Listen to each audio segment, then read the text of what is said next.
আজ শেয়ার করছি দারুণ মজার মৌসুমি ফল কাঁঠালের পিউরি দিয়ে বড়া পিঠার রেসিপিটি।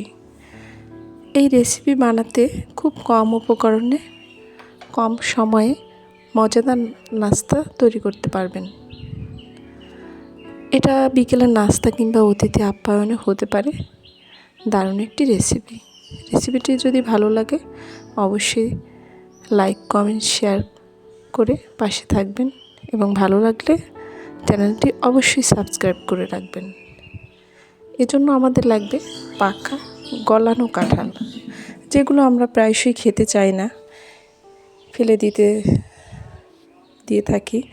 সেই গলানো কাঁঠাল ফেলে না দিয়ে এভাবে বড়া পিঠা করে খেয়ে দেখবেন, ভীষণ সুন্দর একটা গন্ধ আসে এবং স্বাদও খুব সুন্দর।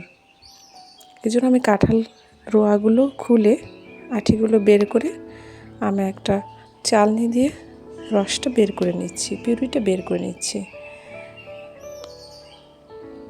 2-3 মিনিট চাললেই অনেকগুলো পিউরি বের হয়ে যায়। ফ্রেশ কাঁঠালের সুন্দর একটা গন্ধ এবং মিষ্টিও ভীষণ। চিনির পরিমাণটাও বেশি লাগে না। এভাবে আমি চেলে নিচ্ছি কাঁঠালের গলানো পিউরিটা।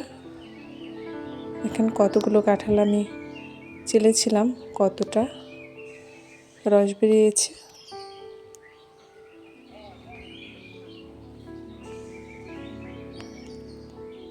আমি আজ বড়া পিঠাগুলো বানাবো সাবুদানা দিয়ে।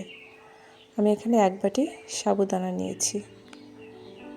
আমি সরাসরি এর মধ্যে ঢেলে দেব 1 বাটি সাবুদানা।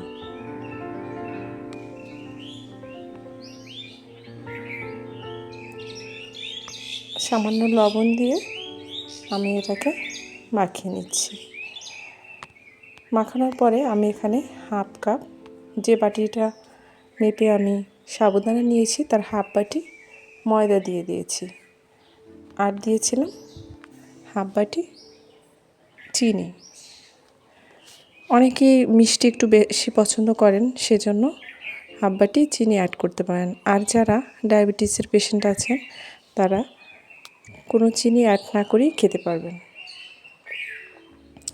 এখন আমি এটাকে চাপা দিয়ে রাখবো। ফুলে কীরকম নরম হয়ে গেছে, এখন এটাকে আমি ভেজে নেব।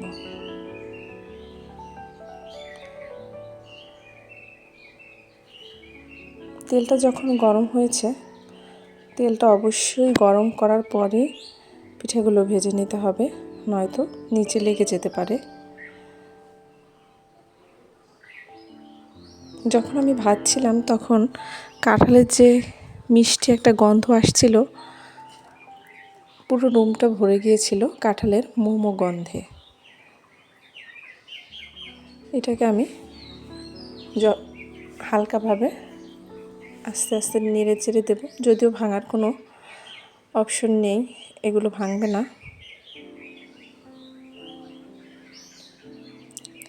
2-3 মিনিট ফ্রাই করে নিলেই এটা ফ্রাই হয়ে যাবে।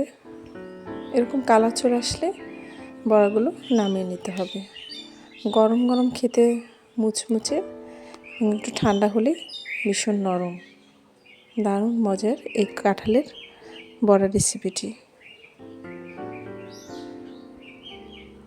আমি সবগুলো বড়া এভাবে ভেজে নিয়েছিলাম। তেলও খুব কম লাগে, বেশি তেল লাগে না। এবার আমি দেখাচ্ছি কতটা সফট হয়েছে বড়াগুলো। ভেঙে দেখাচ্ছি, ভিতরটা ভীষণ নরম।